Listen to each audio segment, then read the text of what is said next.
چند ایک باتیں ہیں، وہ یہ کہ اللہ رب العالمین کی وحدانیت پر ایمان لانا ہے۔ اور توحید کی 3 قسمیں ہیں۔ کچھ لوگ کہتے ہیں کہ توحید کی قسمیں اپنی جانب سے لوگوں نے پیدا کر لی ہیں، نہیں، قرآن کا استقراء اور تتبع کریں گے۔ استقراء اور تتبع کا مطلب یہ ہے کہ قرآن کی تمام آیتوں کو، اسی طریقے سے نبی صلی اللہ علیہ وسلم نے جو سنت بیان کی ہے، وہ تمام سنتوں کو آپ اپنی نظر کے سامنے رکھیں گے۔ ایک عالم جب رکھتا ہے تو وہ یہی سمجھتا ہے کہ توحید کی 3 قسمیں اللہ رب العالمین نے بیان کی ہے، گرچہ یہ نصاً ثابت نہیں ہے، لیکن توحید ربوبیت اللہ رب العالمین نے قرآن مجید میں بیان کی ہے، توحید الوہیت بیان کی ہے، اور کفار و مشرکین کے درمیان اور نبی صلی اللہ علیہ وسلم کے درمیان جو جھگڑا تھا توحید ربوبیت اور الوہیت کا ہی تھا، کہ وہ لوگ توحید ربوبیت کا اقرار تو کرتے تھے لیکن الوہیت کے بالکل قائل نہیں تھے۔ اسی طریقے سے اللہ کے اسماء و صفات کے اندر بھی ان کے ہاں بہت زیادہ خلل پایا جاتا تھا، اس کے قائل نہیں تھے۔ تو اصل جو آپ جو قرآن مجید کی تمام آیات کو اپنے سامنے رکھیں گے تو اس نتیجے پر پہنچیں گے، جن نتیجے پر علماء کرام پہنچے ہیں کہ توحید کی 3 قسمیں ہیں۔ ایک ہے توحید الوہیت، توحید ربوبیت اور توحید الاسماء والصفات۔ بعض علماء اس کی 2 قسم کرتے ہیں، توحید ربوبیت اور توحید الاسماء والصفات کو توحید العلمی کہتے ہیں، اور توحید الوہیت کو توحید العملی کہتے ہیں۔ توحید الوہیت کو توحید عملی کہتے ہیں، اور توحید ربوبیت اور اسماء و صفات کو توحید علمی الخبری کہتے ہیں، کیونکہ توحید اسماء و صفات اور توحید ربوبیت جو ہے اس کی بنیاد علم پر ہے، اور توحید الوہیت جو ہے اس کی بنیاد عمل پر ہے۔ جیسے عبادت ہم کو صرف اللہ کی کرنی ہے، سجدہ صرف اللہ کے لیے کرنا ہے، اسی طریقے سے نظر ہو، نیاز ہو، منتیں ہوں، یا پھر ذبح ہو یا قسم ہو، یہ تمام کی تمام چیزیں ہم کو صرف اور صرف اللہ رب العالمین کے لیے ہی کرنی ہے۔ تو جن علماء نے 2 تقسیم کی ہے تو یہ تیسری تقسیم بھی اس کے اندر داخل ہے۔ جو لوگ 3 تقسیم کے قائل ہیں اور جو لوگ 2 تقسیم کے قائل ہیں، تو کوئی یہ نہ کہے کہ دونوں کے درمیان تعارض ہے، تعارض کچھ بھی نہیں ہے۔ کچھ علماء جو 2 کے قائل ہیں وہ لوگ توحید ربوبیت اور توحید اسماء و صفات دونوں کو ایک ساتھ ذکر کر دیتے ہیں اور اس کو توحید العلمی والخبری کے باب میں لاتے ہیں، اور جو 3 کے قائل ہیں وہ توحید ربوبیت کو الگ بیان کرتے ہیں، توحید الوہیت کو الگ، اور توحید الاسماء والصفات کو الگ بیان کرتے ہیں۔ تو اللہ رب العالمین کی وحدانیت کے اوپر ایمان لانا کہ اللہ رب العالمین اپنی ربوبیت کے اندر، اپنے رب ہونے کے اندر بالکل اکیلا ہے، اور رب کا مطلب یہی ہوتا ہے جو خالق ہو، مدبر ہو، رازق ہو، یعنی آپ کو پیدا کرنے والا، ہمیں اور آپ کو پیدا کرنے والا، ہمارے لیے تدبیر کرنے والا، ہمیں روزی دینے والا اور ہمیں مارنے والا، ہمیں زندہ کرنے والا۔ یہ جتنے بھی افعال ہیں جو اللہ رب العالمین کرتا ہے اس کے اندر اللہ رب العالمین بالکل اکیلا اور تنہا ہے، کوئی بھی اللہ کا شریک نہیں، اور نہیں اللہ رب العالمین کو کسی کی تعاون کی ذرہ برابر بھی ضرورت ہے۔ تمام افعال میں اللہ رب العالمین کو ایک ماننا اسے توحید ربوبیت کہتے ہیں، اور تمام عبادات میں اللہ کو ایک ماننا، تمام عبادات میں، بڑی عبادت ہو یا چھوٹی عبادت ہو، جیسا کہ لوگ تقسیم کرتے ہیں، تو تمام عبادات میں اللہ کو اکیلا ماننا اور صرف اسی کے لیے ان تمام عبادات کو بجا لانا توحید الوہیت کہلاتا ہے۔ اور توحید الاسماء والصفات کا مطلب یہ ہوتا ہے کہ اللہ رب العالمین نے قرآن مجید کے اندر اپنے لیے، یعنی اللہ نے اپنی ذات کے لیے جن اسماء کا ذکر کیا ہے، اللہ نے اپنے لیے الرحمن کا ذکر کیا ہے، العلیم کا ذکر کیا ہے، الحکیم کا ذکر کیا، بہت سارے اسماء ہیں،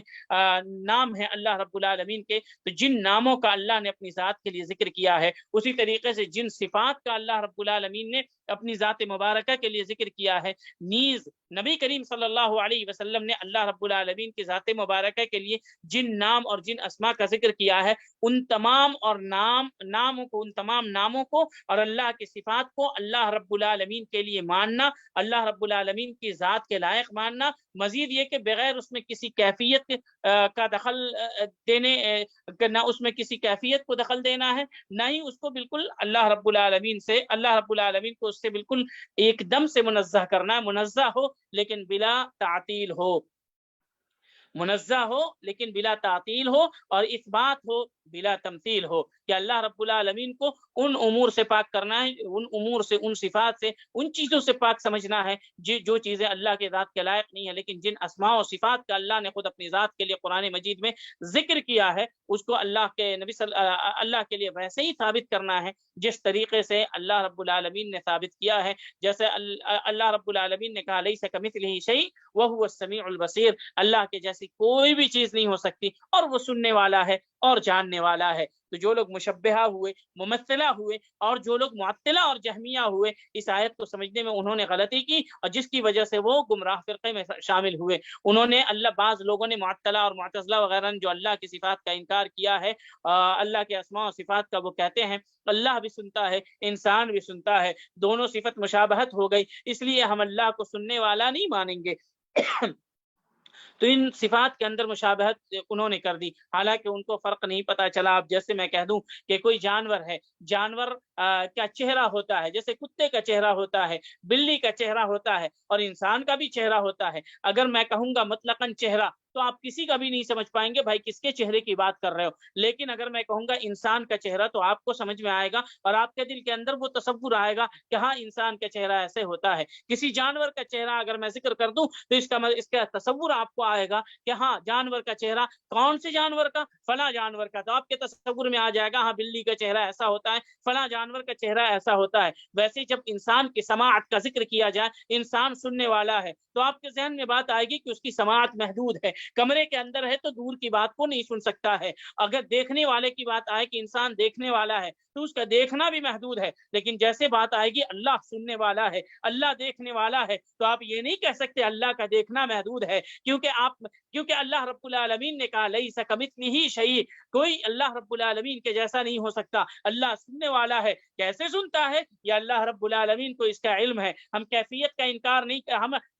انکار کرتے ہیں، اس بات کا انکار نہیں کرتے کہ بالکل کیفیت نہیں ہے، لیکن کیفیت کا علم ہم اللہ کے سپرد کرتے ہیں کہ وہ کیسے سنتا ہے یہ اللہ رب العالمین کو معلوم ہے. وہ اللہ رب العالمین کیسے نازل ہوتا ہے، کیسے جاتا ہے، اللہ رب العالمین عرش پر کیسے مستوی ہے، یہ لفظ کیسے جو ہے، ان تمام اس کا علم ہم اللہ کے سپرد کرتے ہیں. تو اس لیے جتنی چیزیں وارد ہوئی ہیں کتاب و سنت کے اندر اللہ رب العالمین کے اسماء اور صفات کے تعلق سے، اس پر ایمان رکھنا ہے، اس کے ظاہر پر ایمان رکھنا ہے کہ ہاں اللہ رب العالمین کے صفات ہیں. اللہ نے اپنے ہاتھ کا ذکر کیا تو ہاں اللہ کے ہاتھ ہیں، اللہ نے پاؤں کا ذکر کیا تو ہاں اللہ کا پاؤں ہے، نبی صلی اللہ علیہ وسلم نے اللہ کی انگلیوں کا ذکر کیا تو ہاں اللہ کی انگلیاں موجود ہیں. لیکن کیسے ہیں، لفظ کیسے آپ کے ذہن میں نہیں آنا چاہیے، یہ شیطان کی جانب سے آتا ہے. کیفیت کا تعلق صرف اور صرف آپ اللہ کے سپرد کر دیں. آپ کو ان چیزوں پر صرف اور صرف ایمان رکھنا ہے جن کا ذکر کتاب و سنت میں اللہ کے اسماء و صفات کے متعلق ذکر ہے. تو اسماء و صفات کے تعلق سے ان چیزوں کا خاص خیال رکھنا ہے. اکثر فرقے جو گمراہ ہوئے ہیں وہ اسماء و صفات کے باب میں ہوئے ہیں، چاہے آپ معتزلہ کو لے لیں یا اشاعرہ کو لے لیں یا ان کے جتنے بھی اقسام ہیں ان لوگوں کو لے لیں،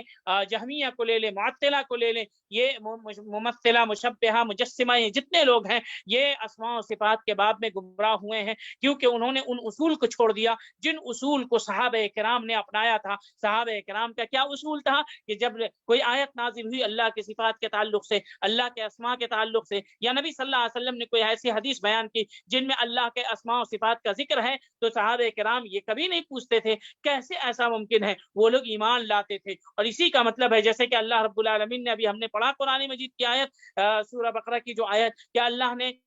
کہا کہ غیبی طور پر ایمان رکھے. اللہ نے کہا کہ پچھلی کتابوں پر ہم ایمان رکھیں. ہم کیسے ایمان رکھیں؟ رسولوں کو ہم نے نہیں دیکھا، ہم کیسے ایمان رکھیں؟ اس کے سوال کے بنا ہم اللہ کے کلام پر ایمان رکھتے ہیں، اور ان تمام چیزوں کو ویسے ہی مانتے ہیں جیسا کہ اللہ نے کہا. تو اسی طریقے سے اللہ رب العالمین کی جو صفات ہے، جو اسماء ہے، جیسے قرآن مجید میں ذکر آیا ہے اور جس طریقے سے نبی صلی اللہ علیہ وسلم نے اس کو ذکر کیا ہے، ہم ویسے ہی ایمان رکھتے ہیں. اس کو نہ ہم اس میں تعطیل سے کام لیتے ہیں اور نہ ہی اس میں تعویل سے کام لیتے ہیں اور نہ تکییف سے کام لیتے ہیں. جیسے اللہ اور اس کے رسول نے بتایا ہے ویسے ہی ہم ایمان رکھتے ہیں. یہ ہماری عقل سے ماورا ہے. ان تمام چیزوں کا علم اللہ رب العالمین کل قیامت اللہ کے پاس ہے، جو کل قیامت کے دن اللہ رب العالمین کو جس کو رویت ہوگی وہ بات سمجھ جائے گا انشاءاللہ. تو آپ اللہ سے دعا کریں کہ اللہ رب العالمین آپ کے ایمان کی حفاظت کرے، کیونکہ بڑے بڑے لوگ جن کے پاس علم کا پہاڑ تھا، اور یعنی آپ یہ سمجھ لیں کہ علم کی انتہا وغیرہ وہیں پر ہوتی تھی جیسا کہ لوگوں نے ذکر کیا ہے، وہ بھی اس باب میں گمراہ ہو گئے ہیں. تو اس لیے جیسے اللہ کے صفات کا اور اسما کا ذکر آیا ہے، اسی طریقے سے آپ اللہ رب العالمین کے اسماء و صفات پر ایمان رکھیں، کیفیت کے تعلق سے سوال نہ کریں. اور کیا کہتے ہیں کہ اللہ کے جو اسماء و صفات ہیں وہ بہت ہی مبارک ہوتے ہیں. اللہ رب العالمین نے قرآن مجید میں اپنے اسماء کے تعلق سے کہا وَلِلَّهِ الْأَسْمَاءُ الْحُسْنَى فَادْعُوهُ بِهَا، اللہ ہی کے اچھے اچھے نام ہیں، تم اللہ کو جب پکارو تو اللہ کے ناموں کے ذریعے سے پکارو. اور اللہ رب العالمین نے بہت ساری جگہوں پر اپنے نام کا تذکرہ بھی کیا ہے. اور ایک حدیث میں ہے نبی کریم صلی اللہ علیہ وسلم نے فرمایا ان للہ 99 اسما، کہ اللہ کے 99 نام ہیں، اور جو انسان ان کو یاد کرے گا، اس کے تقاضے کے مطابق عمل کرے گا، اس کی تفسیر کو جانے گا، اس کو سمجھے گا، تو انشاءاللہ اللہ رب العالمین اسے جنت میں داخل کرے گا. من احصاها دخل الجنہ، کہ جو اس کو احصا کرے گا. اور احصا کے معنی، احصا کے سلسلے میں اس کی تفسیر میں علماء نے ذکر کیا ہے کہ من حفظها وعمل بمقتضاها، کہ جو اس کو یاد کرے گا ان 99 ناموں کو، اور جو اس کے تقاضے کے مطابق عمل کرے گا، وہ انسان جنت میں داخل ہوگا جو اللہ کے 99 ناموں کو یاد کرتا ہے. کوئی یہ نہ سمجھے کہ اللہ کے صرف 99 نام ہیں، بلکہ اللہ رب العالمین کے بہت سارے نام ہیں. ان ناموں کو اللہ نے ہم کو بتایا ہے. بہت سارا نام ایسا ہے جن کو اللہ رب العالمین نے نہیں بتایا ہے، جیسا کہ ایک حدیث میں عبداللہ بن مسعود رضی اللہ عنہ کی روایت ہے اللہم انی اسألک بکل اسم ہوا لک سمیت بہ نفسک، اے اللہ میں تیرے ہر اس نام کے ذریعے سے سوال کرتا ہوں جو تیرا نام ہے، اور تو نے اپنی ذات کو اس سے متصف کیا ہے، اپنی ذات کے لیے اس نام کو تو نے اختیار کیا ہے. او انزلتہ فی کتابک، ان نام کا ذکر تذکرہ تو نے اپنی کتاب میں کیا ہے یعنی قرآن مجید میں. او علمتہ احدا من خلقک، یا تو نے اپنی مخلوقات میں سے ان ناموں کو کسی کو سکھایا ہے یعنی انبیاء کرام کو. او استأثرت به فی علم الغیب عندک، یہ محل شاہد ہے کہ یا کچھ نام ایسے ہیں ان کے ذریعے بھی میں سوال کرتا ہوں جن ناموں کو تو نے کسی کو نہیں بتایا. استأثرت به فی علم الغیب عندک، وہ تیرے علم غیب میں ہیں. تو کچھ نام ایسے بھی ہیں جو کسی کو نہیں معلوم. تو اللہ کے ناموں کی تعداد جو یہ محدود ہے یہ اللہ نے بتائی ہے. بہت سارے ایسے نام ہیں جن کے بارے میں ہم لوگوں کو پتہ نہیں ہے، جیسا کہ حدیث کے اندر بات آئی ہے. اسی طریقے سے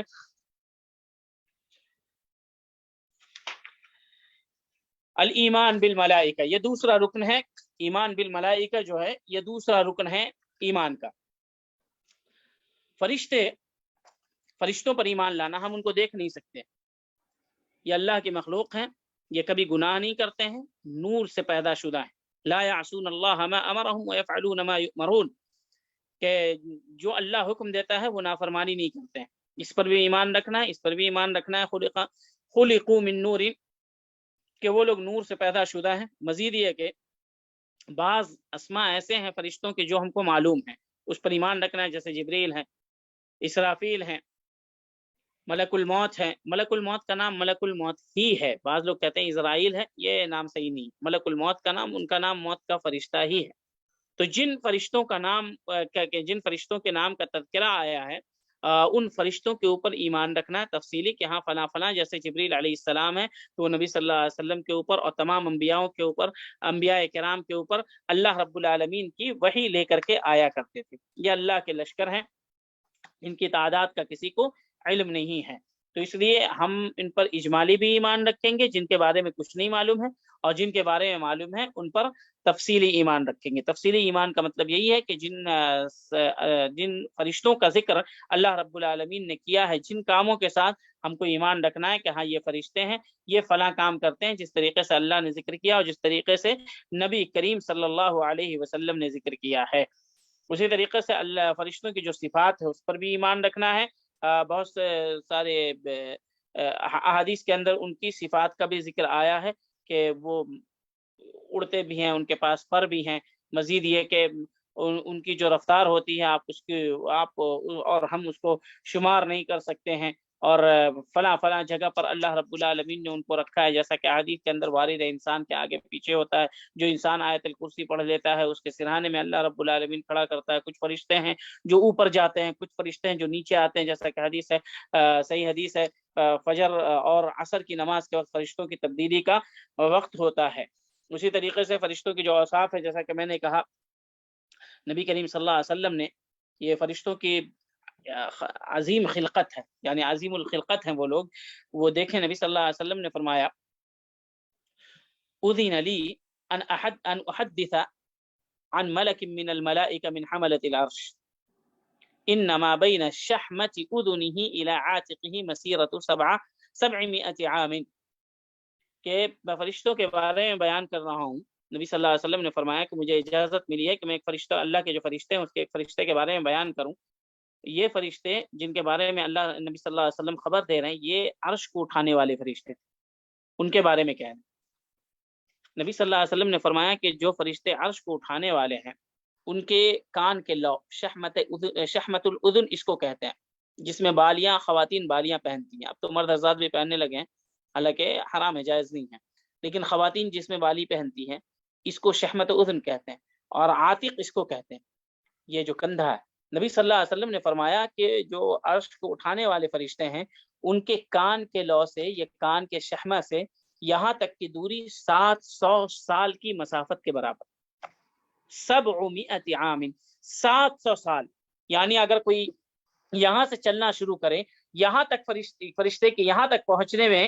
جتنی مسافت، اسے 100 سال کا سفر، 100 سال کی مسافت کو طے کرنا پڑے گا، یعنی 100 سال کی مسافت کے برابر یہ کان کے لو سے لے کر کے کندھے تک ہے۔ تو پھر سوچیں کہ اس فرشتے کی خلقت کتنی عظیم ہوگی، اور ایسے بہت سارے فرشتے ہیں، اور پھر سوچیں کہ ان تمام کو پیدا کرنے والا رب کتنا عظیم ہوگا۔ تو اللہ کی مخلوقات میں غور و فکر کرنے سے اللہ کی عظمت، اس کی جلالت، اس کے قدر و منزلت کا اندازہ ہوتا ہے، اور انسان کے دل کا جو ایمان ہے دل میں وہ مضبوط ہوتا ہے۔ تو یہ سب چیزیں اس لیے بتایا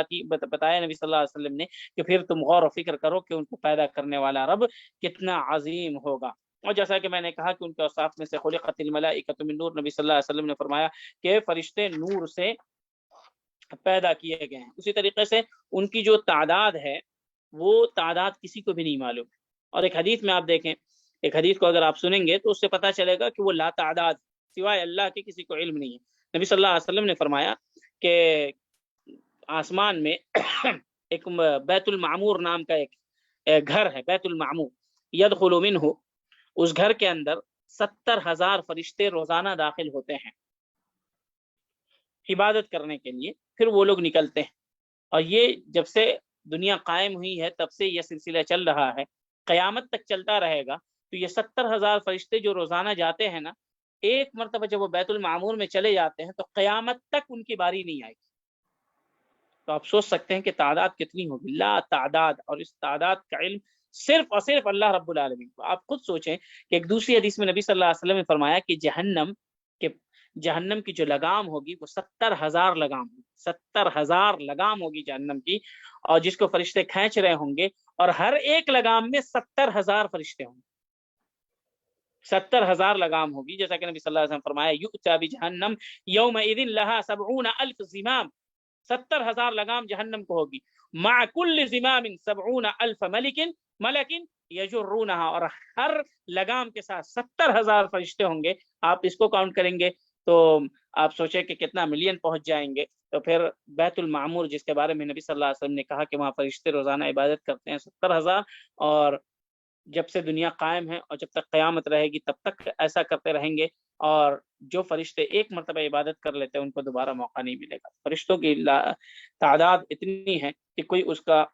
اندازہ نہیں لگا سکتا، اور جیسا کہ میں نے کہا لا یعصون اللہ ما امرهم ويفعلون ما یؤمرون، کہ وہ اللہ رب العالمین کی نافرمانی نہیں کرتے ہیں، اور جن چیزوں کا حکم انہیں دیا جاتا ہے وہ چیزیں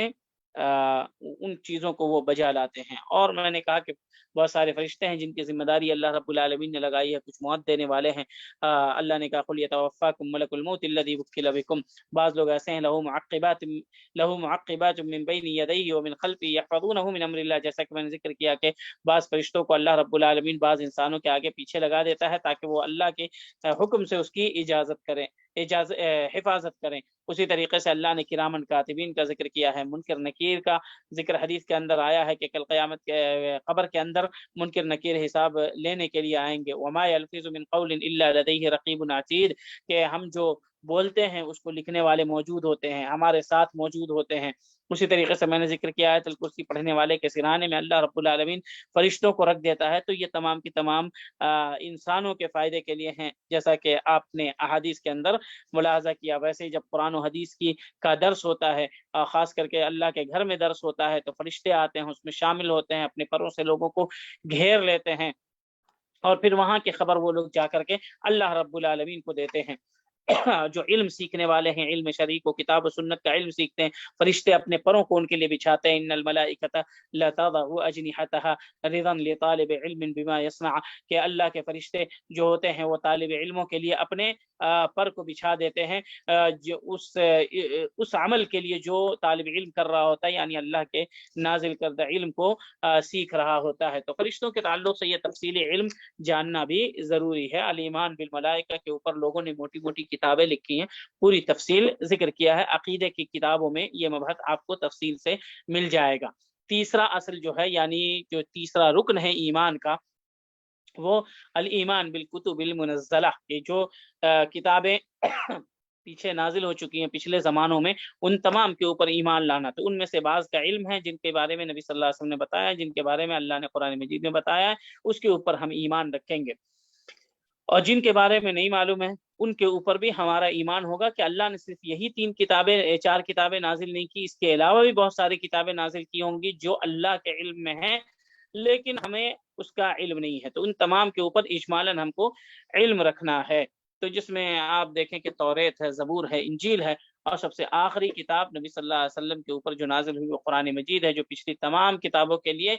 ناسخ کی حیثیت رکھتی ہے۔ پچھلی تمام کتابوں میں جو تعلیمات تھی وہ منسوخ ہو چکی ہیں۔ اب اللہ رب العالمین کے حکم سے جو بھی یہود و نصارہ ہیں یا جس بھی ملت و قوم سے تعلق رکھتے ہیں،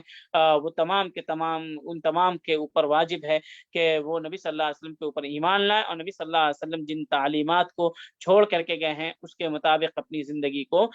گزاریں۔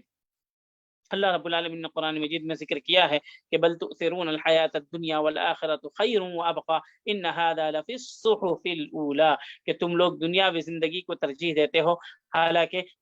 جو آخرت ہے وہ باقی رہنے والی ہے۔ یہ نصیحتیں اور یہ جو موعظت ہے یہ پچھلی کتابوں میں، جو صحف مطلب کتابیں ہوتی ہیں، وہ پچھلی کتابوں میں گزر چکی ہیں۔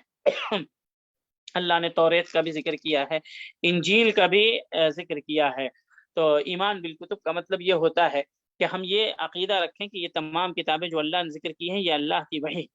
یہ اللہ رب العالمین نے نازل کیا تھا، اور جو جن انبیاء کے ساتھ اس کا ذکر آتا ہے اس پر ایمان رکھے کہ فلاں فلاں انبیاء پر، جیسے موسیٰ علیہ السلام پر تورات ہے، زبور داؤد علیہ السلام پر ہے، اور انجیل جو ہے وہ حضرت عیسیٰ علیہ السلام پر نازل ہوئی ہیں۔ اس طریقے سے ہم ایمان رکھیں گے۔ ایمان رکھنے کا یہ مطلب نہیں ہے کہ ابھی کوئی ایمان رکھے اور کہے کہ ابھی جو کتاب تورات کے اندر موجود ہے وہ سب کا سب حق ہے، اللہ کی وحی ہے، بالکل بھی نہیں۔ اس تعلق سے نبی صلی اللہ علیہ وسلم نے کہہ دیا ہے کہ حدثوا بنی اسرائیل ولا حرج، کہ بنی اسرائیل سے بیان کرو لیکن اس میں کوئی حرج نہیں ہے۔ اور اس میں بھی یہ کہا ہے کہ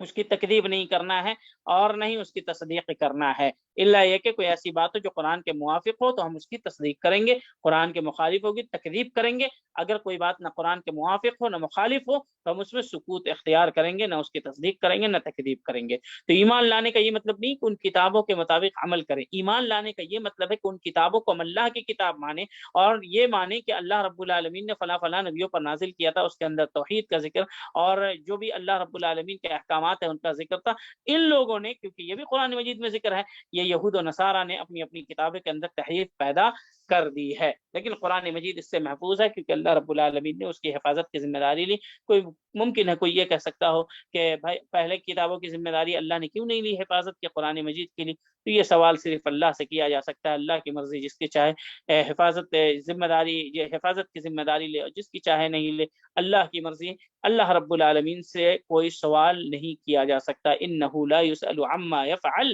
وہم یسألون، اللہ رب العالمین سے کوئی سوال نہیں کیا جا سکتا۔ اللہ جسے چاہے مرد بنائے، جسے چاہے خاتون بنا دے، اللہ رب العالمین جسے چاہے اس کے 55 میں موت دے دے، جسے چاہے بڑھاپے کے بعد بھی اللہ رب العالمین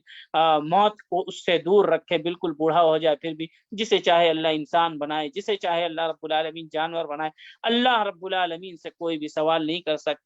سکتا، کیونکہ ہر چیز کے پیچھے اس کی حکمت ہوتی ہے، اور اس کی حکمت کو لا یعلمها الا اللہ، اللہ کے علاوہ کوئی نہیں جان سکتا۔ اور ہماری جو کم عقلی ہے اور ہم جو ناقص العقل ہیں، اس چھوٹی سی عقل سے، محدود عقل سے اللہ کی ہر حکمت کو سمجھنے کی صلاحیت ہماری اس چھوٹی اور محدود عقل کے اندر نہیں ہے۔ اس لیے جو چیزیں اللہ رب العالمین نے کہی ہیں، بتائی ہیں، اس کے اوپر ایمان رکھنا ہے۔ اگر نہیں سمجھ میں آئے تو اپنے عقل کو دوش دینا ہے، کتاب و سنت کی اس بات کو دوش نہیں دینا کہ یہ کیسی بات ہے جو ہمارے عقل میں نہیں آ سکتی۔ تو آپ یہ بھی کہہ سکتے ہیں یہ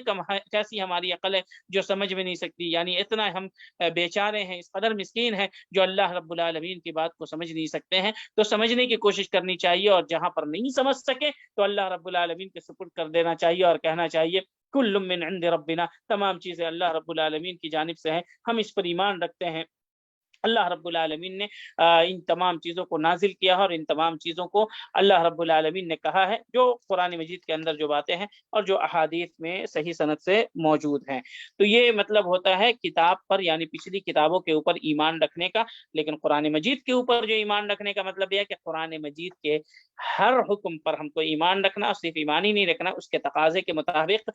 عمل بھی کرنا ہے، کہ وما ارسلنا من رسول الا لیطاع باذن اللہ، کہ ہم نے رسولوں کو بھیجا ہے تاکہ اللہ کی اجازت سے اطاعت و فرما برداری کی جائے، اور نبی کریم صلی اللہ علیہ وسلم کو ہماری جانب اس لیے بھیجا گیا، اور نبی صلی اللہ علیہ وسلم کے اوپر قرآن مجید کو نازل کیا گیا تاکہ ہم اس کے ذریعے سے ہدایت یافتہ ہو سکیں، ہدایت کی جو راہ ہے اس کے اوپر گامزن ہو سکیں، اور اس کے تقاضے کو ہم پورا کر سکیں، اور قرآن مجید کو نبی صلی اللہ علیہ وسلم کی بتلائی ہوئی احادیث کی روشنی میں سمجھ سکے، کیونکہ اللہ نے کہا لِتُبَيِّنَ لِلنَّاسِ مَا نُزِّلَ وَأَنزَلْنَا إِلَيْكَ الذِّكْرَ لِتُبَيِّنَ لِلنَّاسِ مَا نُزِّلَ إِلَيْهِمْ وَلَعَلَّهُمْ يَتَفَكَّرُونَ، کہ ہم نے قرآن مجید ہے نبی صلی اللہ علیہ وسلم آپ کے اوپر نازل کیا تاکہ آپ قرآن مجید کی تفسیر، توضیح اور اس کی تشریح لوگوں کے سامنے کر دیں، اور پھر لوگ اس کے اندر غور و فکر کریں۔ کچھ لوگ کہتے ہیں کہ قرآن مجید کے اندر تو اللہ نے ہم کو کہا ہے کہ قرآن مجید نازل کیا گیا لعلکم تعقلون، لعلکم تتفکرون، تو وہ خود سے قرآن کھول کر کے سمجھنے لگتے ہیں، اور کسی آیت کا مطلب کچھ اور ہوتا ہے تو وہ کچھ اور سمجھنے لگتے ہیں، احادیث کو لاتے ہی نہیں ہے بیچ میں، اقوال صحابہ کو لاتے ہی نہیں ہے، یہاں سے پھر گمراہی شروع ہو جاتی ہے۔ تو اللہ رب العالمین نے یہ کہا ہے کہ وَأَنزَلْنَا إِلَيْكَ الذِّكْرَ، ہم نے نبی صلی اللہ علیہ وسلم کے اوپر قرآن مجید کو نازل کیا، اور پھر نبی صلی اللہ علیہ وسلم کو مکلف کیا اس قرآن مجید کی تفسیر و توضیح، وَأَنزَلْنَا إِلَيْكَ الذِّكْرَ لِتُبَيِّنَ لِلنَّاسِ مَا نُزِّلَ إِلَيْهِمْ، کہ جو نازل کیا گیا ہے نبی صلی اللہ علیہ وسلم کے اوپر اس کی تفسیر و توضیح خود نبی صلی اللہ علیہ وسلم کریں گے، لَعَلَّهُمْ يَتَفَكَّرُونَ، تاکہ لوگ پھر اسی کی روشنی میں تدبر، تفکر اور جو تأمل ہے وہ قرآن مجید کے اندر کریں۔ چوتھا رکن جو ہے ایمان کا، وہ رسولوں کے اوپر ایمان ہے۔ یہ تو کتابوں کے اوپر ایمان کی بات تھی، رسولوں کے اوپر ایمان ہے۔ تو رسولوں کے تعلق سے ایک بات بہت مشہور ہے، اس تعلق سے ایک ضعیف حدیث بھی ہے کہ 1,24,000 انبیاء کرام آئے۔ تو ایسا کہنا صحیح نہیں ہے، کیونکہ ایک تو حدیث ضعیف ہے، اور دوسری بات یہ ہے کہ نبیوں کی تعداد کے بارے میں اللہ کے علاوہ کوئی نہیں جانتا۔ اللہ رب العالمین نے قرآن مجید میں کہا وَرُسُلًا قَدْ قَصَصْنَاهُمْ عَلَيْكَ وَمِنْهُمْ مَن لَّمْ نَقْصُصْ عَلَيْكَ، کہ بعض رسول ہیں جن کا ذکر ہم نے آپ کو کر دیا، آپ کے سامنے کر دیا، جن کی خبر ہم نے آپ کو بتا دی، اور بعض ایسے ہیں جن کی خبر ہم نے آپ کو نہیں بتائی،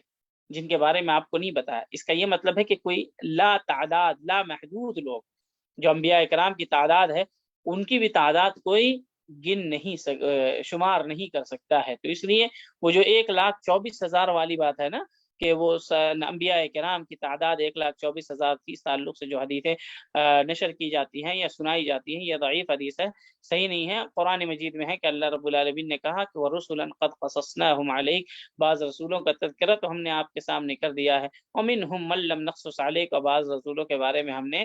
آپ کو نہیں بتایا ہے، ان کا تذکرہ آپ کے بارے میں نہیں کیا۔ تو ان تمام کے اوپر اجمالاً یہ ایمان لانا ہے، اور جن کے بارے میں تفصیلاً ذکر کیا گیا ہے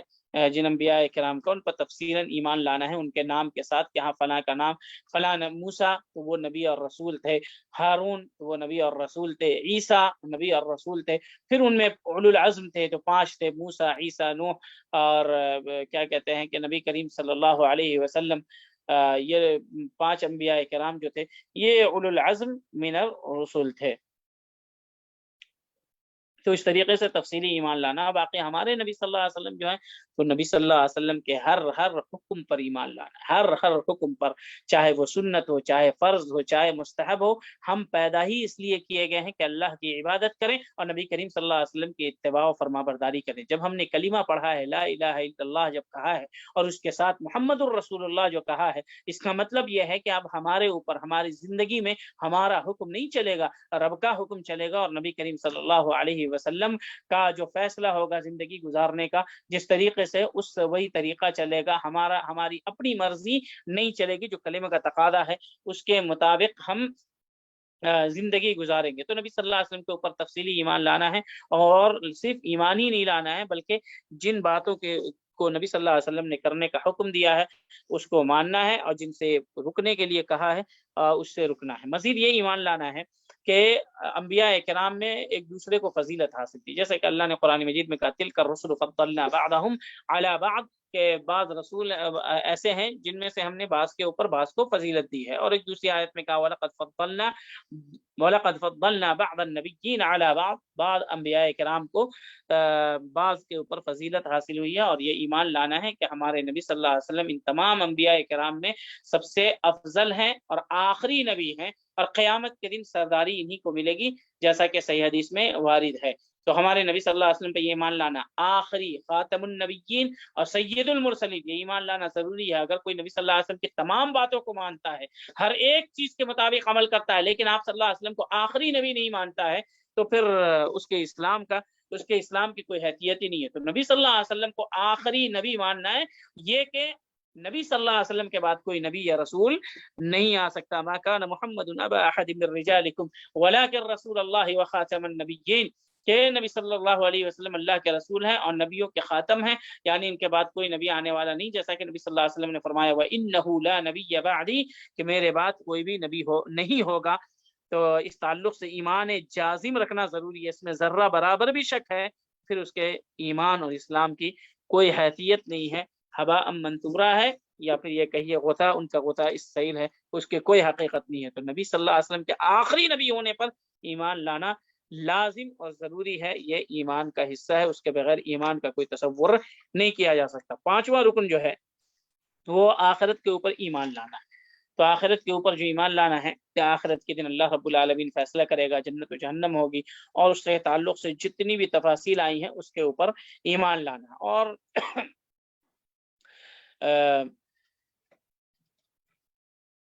قیامت کے دن جیسا کہ میں نے ابھی ایک حدیث ذکر کیا کہ جنت لائی جائے گی، فرشتے آئیں گے، انسان کے اعمال کی پیشی ہوگی، انسان پل صراط پر چلے گا، اور ہر انسان ننگا کھڑا ہوگا اس دن. اللہ رب العالمین فرشتوں کے ساتھ آئے گا فیصلہ کرنے کے لیے. اللہ کے عرش کے سائے میں کچھ لوگوں کو جگہ ملے گی. انبیاء کرام کے پاس لوگ جائیں گے کہ اللہ سے گزارش کریں کہ وہ ہمارا فیصلہ شروع کرے. تمام انبیاء انکار کریں گے سوائے نبی صلی اللہ علیہ وسلم کے. وہ نبی صلی اللہ علیہ وسلم سجدے میں گریں گے، اللہ سے اجازت طلب کریں گے، پھر اللہ رب العالمین فیصلہ شروع کرے گا. نبی کے پاس حوض ہوگا جہاں سے وہ اپنی امتی کو پلائیں گے. حوض ہوگا، حوض کوثر نہیں ہوگا، کوثر جنت میں ہے. حوض یہاں کے جو قیامت کے دن جو ہوگا نبی کے پاس صرف حوض ہوگا. لوگ کہتے ہیں حوض کوثر، دونوں الگ الگ چیز ہے. کوثر کا تعلق جنت سے ہے اور حوض کا تعلق وہ قیامت کے دن سے ہے، جہاں سے نبی صلی اللہ علیہ وسلم نے نبی صلی اللہ علیہ وسلم اپنی امت کو سیراب کریں گے، اسے حوض کہا جاتا ہے. لیکن اس کا امتداد جو ہے، اس کا تعلق جو ہے اسی کوثر سے ہے جو نبی صلی اللہ علیہ وسلم کو ہی ملے گی. تو حوض نبی صلی اللہ علیہ وسلم کا ہوگا جہاں سے اپنی امت کو پلائیں گے، بدعتیوں کو وہاں سے دھتکارا جائے گا. تو ان تمام امور آخرت پر جو ہے وہ ایمان لانا ہے، اور اس کے اوپر بھی کافی تفصیل ہے، اور اللہ نے اس کے اوپر بہت زیادہ زور دیا ہے، کیونکہ کفار مکہ جو تھے ان کا ایمان ایک تو توحید الوہیت کے اندر، اس کے اوپر توحید الوہیت کے مطابق وہ اپنی عبادت نہیں کرتے تھے، توحید الوہیت کی خلاف ورزی کرتے تھے، اور دوسرا جو ہے آخرت کے اوپر ایمان نہیں رکھتے تھے. اس لیے آپ دیکھیں گے جو مکی صورتیں ہیں ان صورتوں کے اندر ان دو چیزوں کا بالخصوص تذکرہ ہوتا ہے. الوہیت کے اوپر زور دیا جاتا ہے، اور دوسرا یہ کہ آخرت کے اوپر زور دیا جاتا ہے. بار بار آپ دیکھیں گے القاریۃ ما القاریہ، قیامت کا تذکرہ ہے. یوم آخرت کا الحاقۃ ما الحاقہ، یوم آخرت کا تذکرہ ہے. تو آپ دیکھیں گے وَلَتُسْأَلُنَّ يَوْمَئِذٍ عَنِ النَّعِيمِ، اس کا تذکرہ ہے. تو آپ دیکھیں گے کہ جو صورتیں ہیں، جو مکی صورتیں ہیں، وہ ان صورتوں کے اندر اللہ رب العالمین نے بطور خاص دو چیزوں کا تذکرہ کیا، کیونکہ اس کے جو مخاطب تھے وہ اللہ کی الوہیت کو نہیں مانتے تھے اور آخرت کے اوپر ایمان نہیں رکھتے تھے، تو اس لیے جو جن چیزوں کی ضرورت ہوتی ہے ان چیزوں کو سامنے رکھا جاتا ہے، تو ان چیزوں میں بالخصوص آپ دیکھیں گے ان صورتوں کے اندر ان چیزوں کا بالخصوص تذکرہ ہوتا ہے۔ تو فَهَلْ يَنظُرُونَ إِلَّا السَّاعَةَ أَن تَأْتِيَهُمْ بَغْتَةً فَقَدْ جَاءَ أَشْرَاطُهَا، کیا لوگ انتظار کرتے ہیں کہ قیامت اچانک آ جائے گی؟ اس کی علامتیں تو ظاہر ہو چکی ہیں۔ تو قیامت کے اوپر جو انسان ایمان رکھتا ہے تو اس کا فائدہ یہ ہوتا ہے کہ اس کی دنیا سے رغبت کم ہوتی ہے اور آخرت میں جو رغبت ہوتی ہے وہ زیادہ ہوتی ہے، اور جب یہ اس کے دل میں یہ بات اثر کرتی ہے تو پھر وہ دنیا کے سے وہی چیز جمع کرتا ہے جو آخرت میں اس کو فائدہ دے، دنیا سے اپنے لو کو ہٹا کر کے رب سے لگاتا ہے، جنت میں جانے والا اعمال کرتا ہے۔ اور آپ دیکھیں کہ اللہ نے سورۃ المدثر کے اندر بہت سارے گناہ کا تذکرہ کیا کہ وہ لوگ فلاں یہ کرتے ہیں، نماز چھوڑتے ہیں، تو مسکینوں کو کھانا نہیں کھلاتے، اور بھی بہت ساری چیزوں کا تذکرہ کیا اللہ نے سورۃ المدثر میں کفار و مشرکین کے بارے میں۔ اور اس کے بعد اللہ نے ایک چیز کا تذکرہ کر کے کہا کہ تمام برائیوں کی جو جڑ ہے وہ یہی ہے کہ کلا بل لا یخافون الآخرہ، حقیقی بات یہ ہے کہ یہ لوگ آخرت پہ ایمان ہی نہیں رکھتے ہیں۔ تو اگر ہمارا ایمان ہوگا کہ کل قیامت کے دن اللہ رب العالمین ایک سنگ والی بکری کو بغیر سنگ والی بکری سے بدلہ دلوائے گا، اللہ رب العالمین نے کہا فَمَن يَعْمَلْ مِثْقَالَ ذَرَّةٍ خَيْرًا يَرَهُ، مثقال ذرہ مطلب یہ ہوتا ہے کہ چھوٹا رائی کے برابر جو ہوتا ہے دانہ، اتنی بھی نیکی ہوگی تو لوگ دیکھ لیں گے، اتنی بھی برائی ہوگی وَمَن يَعْمَلْ مِثْقَالَ ذَرَّةٍ شَرًّا يَرَهُ، تو قیامت کے دن وہاں پر موجود ہوگا۔ اگر ان چیزوں کا ہمیں خیال ہو کہ کل قیامت کے دن کھڑے ہونا ہے، کل اللہ کو حساب دینا ہے، ہم جھوٹ سب کے سامنے بولیں، اکیلے میں بولیں، برائی سب کے سامنے کریں، پیچھے میں کریں، کہیں پر بھی کچھ کریں، کوئی دیکھے نہ دیکھے رب العالمین تو دیکھ رہا ہے، تو پھر حساب لینے والا وہ ہے، جنت کا مالک وہ ہے، جہنم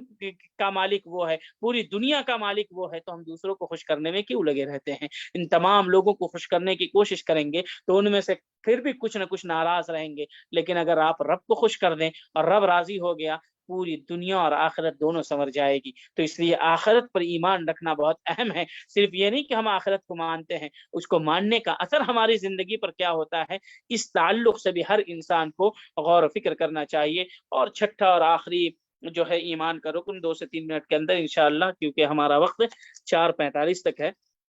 تو تقریباً 4:45 ہو ہی چکا ہے، 2 سے 3 منٹ میں مزید اجازت چاہوں گا کہ آخری جو رکن ہے وہ یہ کہ ایمان بالقدر خیرہ و شرہ، کہ ایمان جو رکھنا ہے اللہ رب العالمین کے اوپر، اس میں یہ ہے کہ اللہ نے جو تقدیر بنائی ہے، اچھی ہو یا بری ہو، یہ ایمان رکھنا ہے کہ یہ تمام کے تمام اللہ رب العالمین کی جانب سے۔ تو مراتب قدر ایک چیز ہوتی ہے، مراتب تقدیر ایک چیز علماء ذکر کرتے ہیں، قدر کے مراتب، ان چیزوں کے اوپر اگر آپ ایمان رکھیں گے تو جا کر کے آپ کا ایمان مکمل ہوگا۔ تو پہلا مرتبہ کیا ہے؟ مراتب، اس کے 4 مراتب انہوں نے ذکر کیا ہے۔ پہلا مرتبہ الایمان بالعلم، علم پر ایمان رکھنا ہے، مطلب کہ جو بھی چیزیں ہمارے ساتھ ہو رہی ہیں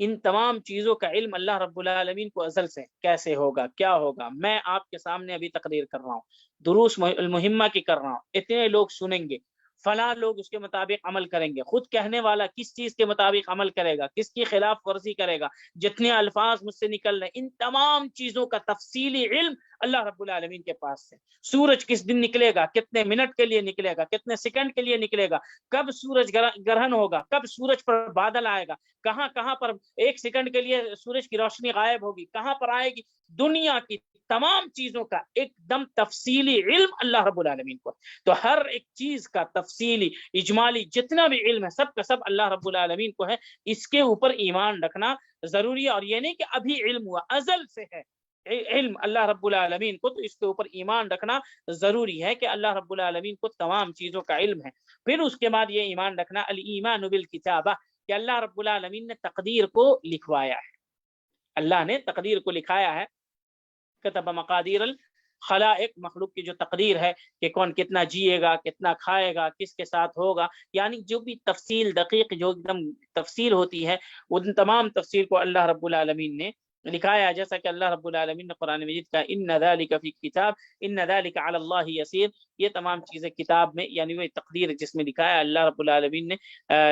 اس کے اندر وہ چیزیں موجود ہے۔ اور جیسا کہ اللہ رب العالمین نے نبی صلی اللہ علیہ وسلم نے فرمایا کتب اللہ مقادیر الخلائق قبل ان يخلق السماوات والارض ب50,000 سنہ، زمین اور آسمان کو پیدا کرنے سے 50,000 سال قبل اللہ نے مخلوقات کی تقدیر کو لکھ لیا تھا۔ اللہ رب العالمین نے اس کی تقدیر کو لکھ لیا تھا. اسے اللہ رب العالمین نے سب سے پہلے